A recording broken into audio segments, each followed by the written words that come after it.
This thing is pretty cool to me, and in a way, it's a part of Canadian airsoft history, so I thought it's worth taking a quick look at, even if they are long discontinued.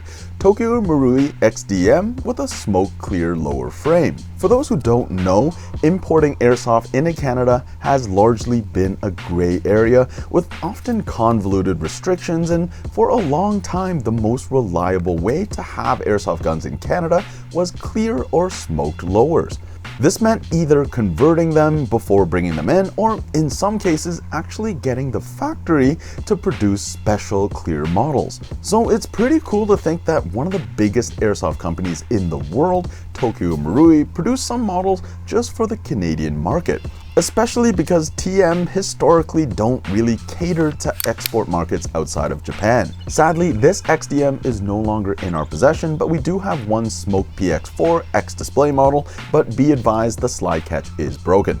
These days, you'll still see clear airsoft guns sold in sporting goods stores, but for better or for worse, clear airsoft guns generally means toy-grade quality with non-upgradable parts. But to me, there's something special about seeing a higher-end airsoft pistol with a clear lower, and it kind of reminds me of the clear thermoptic pistol from Ghost in a Shell. Of course, being a Tokyo Marui pistol, it's a mostly polymer construction, but the quality is still there, and they make their plastic pistols extremely reliable.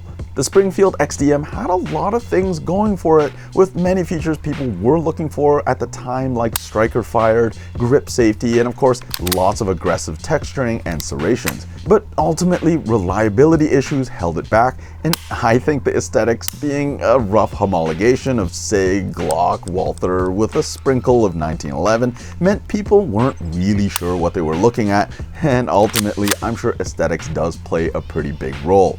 The trigger has that classic Tokyo Marui lightness, but remains tactile with a nice break and clicky reset. Not the best we've seen by any means, but I've never met a terrible Tokyo Marui trigger. Cycling the gun is standard Tokyo Marui crispiness with a surprisingly hard kick for a polymer slide.